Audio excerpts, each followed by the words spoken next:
السلام عليكم ورحمة الله وبركاته، ازيكم يا شباب؟ اخباركم ايه؟ يا رب تكونوا بخير. طبعا موضوعنا النهارده ازاي تقدر تحذر المستخدمين او تحدد المستخدمين الواي فاي على الراوتر بتاعك. تمام. يعني ايه تحدد المستخدمين؟ يعني كمثال مثلا انا مدي وليكن في خمسة على الواي فاي بتاعي، يعني انا مدي الباسورد لخمس اشخاص، فالخمس اشخاص دول انا عايز اخلي اتنين منهم ياخدوا نت والتلاته اقفل عليهم النت. تمام. وبعد كده لما يجي لي مزاجي عايز افتح للثلاثه التانيين هفتح لهم. يعني اقفل على ناس وافتح على ناس، يعني اتحكم من خلال الراوتر انه يقفل على ناس محدش يقدر ياخد نت، وناس تانية تقدر تاخد نت. تمام. يعني زي ما قلنا خمس اشخاص هقفل على ثلاثه وهدي للاثنين، بعد كده لما يجي لي مزاج اروح فاتح للثلاثه التانيين، يبقوا الخمسه بياخدوا من عندي نت. تمام. طيب، اول حاجه طبعا هنيجي هنا في البحث هنكتب HTTPS.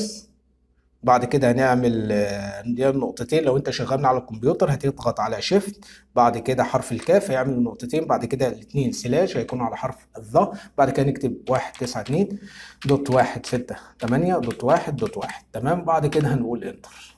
ممتاز جدا يا شباب، زي ما انتم شايفين فتحت معانا صفحة الراوتر بكل سهولة. بعد كده هنيجي هنا في اليوزر نيم والباسورد. انت في ظهر الراوتر عندك امسك الراوتر بتاعك وفي الظهر كده هتلاقي يوزر نيم وباسورد. انا بالنسبه لي انا بتكلم عن شركه فودافون وموديل الراوتر دي جي 8045. يعني انا مشترك مع شركه فودافون زي ما بقول لك، وشرح النهارده عن راوتر فودافون موديل دي جي 8045 دي جي 8045 عفوا يعني. دي جي 8045 ده موديل الراوتر من شركه فودافون. طبعا زي ما قلت لك هتمسك الراوتر كده، في ظهر الراوتر هتلاقي يوزر نيم وباسورد، يوزر نيم وباسورد. اليوزر نيم طبعا هيكون فودافون كل الحروف سمول، هيكون فودافون كل الحروف سمول، ولكن الباسورد هيكون كل الحروف كابيتال.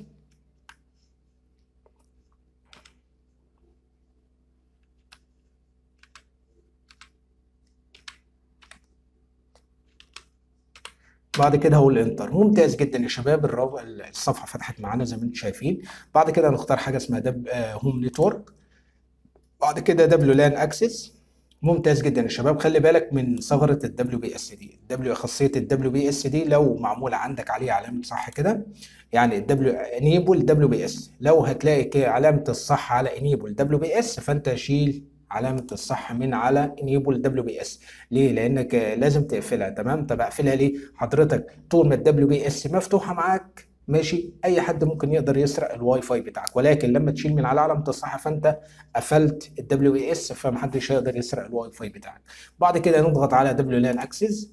بعد كده نيجي للاختيار الاولاني. الاختيار الاولاني يا جماعه زي ما انتم شايفين كده، الاختيار الاولاني بيقول لك اي حد معاه الباسورد بتاع الواي فاي او اي حد هتديله الباسورد بتاعت الواي فاي هيقدر يدخل على الراوتر بكل سهوله ومفيش اي مشكله. تمام. طيب هنيجي للاختيار الثاني كده.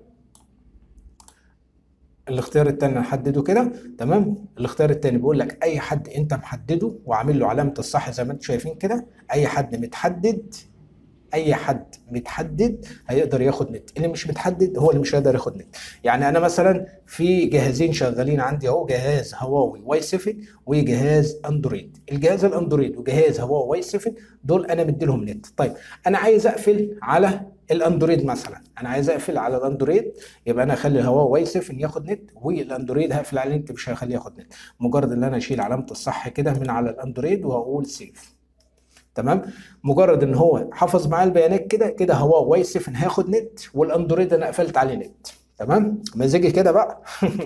طيب، يعني انا كده زي ما انتم شايفين هو واي 7 هو اللي بياخد نت دلوقتي، والاندرويد انا قفلت عليه النت. طيب انا عايز ارجع بقى ادي للاندرويد نت تاني، يبقى هو واي 7 بياخد نت والاندرويد بياخد نت، يبقى انا هعمل ايه؟ يبقى انا هحدد على الاندرويد وهقول سيف.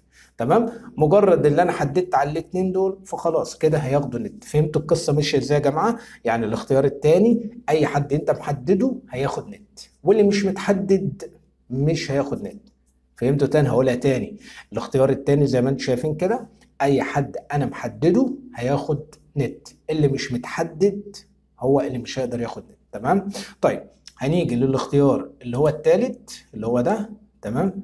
الاختيار التالت ده بيقول لك ايه بقى؟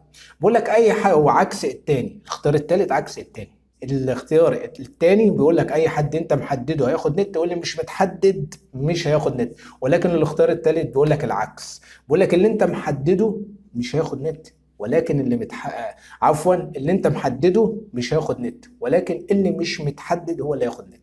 يعني ايه؟ يعني زي ما احنا قلنا الاختيار التالت عكس التاني. التاني اللي انت محدده هياخد نت، واللي مش متحدد مش هياخد نت. ولكن التالت بيقول لك اللي انت محدده مش هياخد نت، واللي مش متحدد هياخد نت. يعني انا كمثال دلوقتي الاختيار التالت ده لو انا جيت عليه وعملت سيف، تمام، الاختيار التالت انا عملت له سيف، تمام، خلاص انا جيت على التالت ورحت عامل سيف. طالما عملت سيف كده هواوي واي 7 والاندرويد انا حددتهم خلاص، فاللي انا محدده ده مش هياخد نت خالص. يعني انا لو جيت حتى بصيت هنا على تليفون مثلا، خلاص هو كده، هو كده التليفون قفل معايا كده، مش هقدر ياخد نت. طيب انا دلوقتي خلاص، يعني انا محددت الجهازين دول ان هم ما ياخدوش نت. يعني فهمتوا القصه ماشيه ازاي يا جماعه؟ يعني الاختيار الثالث، الاختيار الثالث اللي متحدد اللي متحدد مش هيقدر ياخد نت. اللي متحدد يا جماعه ايه؟ اللي متحدد ايه؟ اللي متحدد مش هيقدر ياخد نت، ولكن اللي مش متحدد هو اللي هياخد نت. يعني انا دلوقتي عايز الاندرويد ده، عايز اديله نت، اللي هو التليفون اللي معايا ده حاليا انا عايز اديله نت، هو كده النت قفل عليه، تمام. يعني انا لو عملت كده تمام النت فاصل، النت فاصل. طيب انا دلوقتي عايز ادي للاندرويد ده، تليفون اندرويد طبعا اللي ظهر قدامكم، انا الاندرويد ده عايز اديله نت، تمام. فانا اروح شايل علامه الصح واقول سيف. مجرد ان انا اشيل علامه الصح واقول سيف على جهاز الاندرويد، تمام، هتلاقيه اول ما هيشيل علامة الصح كده هيقدر ياخد نت من عنده، تمام. فهو كده لما اجي انا ابحث بقى على الشبكة، ثواني، ممتاز جدا يا جماعة، كده اتصل معايا بالنت، تمام. يعني كده خد معايا نت الاندرويد، كده نديته نت، وهو واي 7 قفلت عليه النت. فهمتوا القصه ماشيه ازاي يا جماعه؟ طيب هقولها لكم كده بسرعه تاني عشان برضو ليه لو المعلومه وصلت لكوش كويس، تمام. الاختيار يا جماعه الاولاني ده، الاختيار الاولاني ده، تمام، بيقول لك اي حد هتديله الباسورد بتاع الواي فاي هيقدر ياخد نت بكل سهوله. اي حد معاه الباسورد بتاع الواي فاي هيقدر ياخد نت. اكررها تاني، الاختيار الاولاني اي حد معاه الباسورد هيقدر ياخد نت.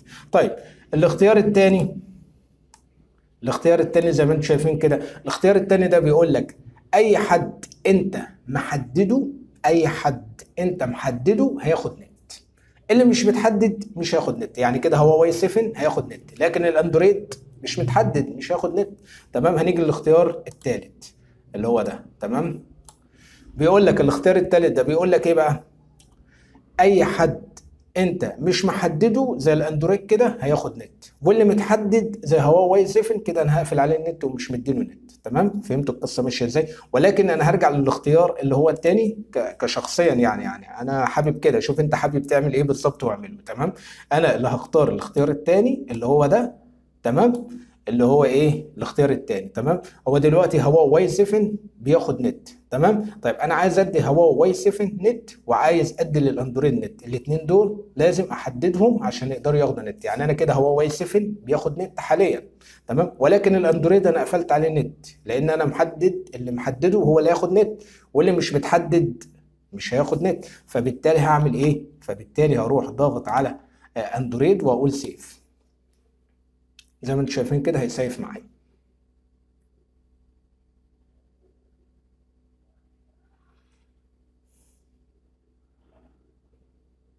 زي ما انتم شايفين اول ما هيسيف، ممتاز جدا يا شباب. كده انا اخترت بالنسبه لشخصيه شخصيا، يعني انا حابب اختار الاختيار الثاني واحدد على الجهاز الاندرويد واحدد على جهاز الهواوي.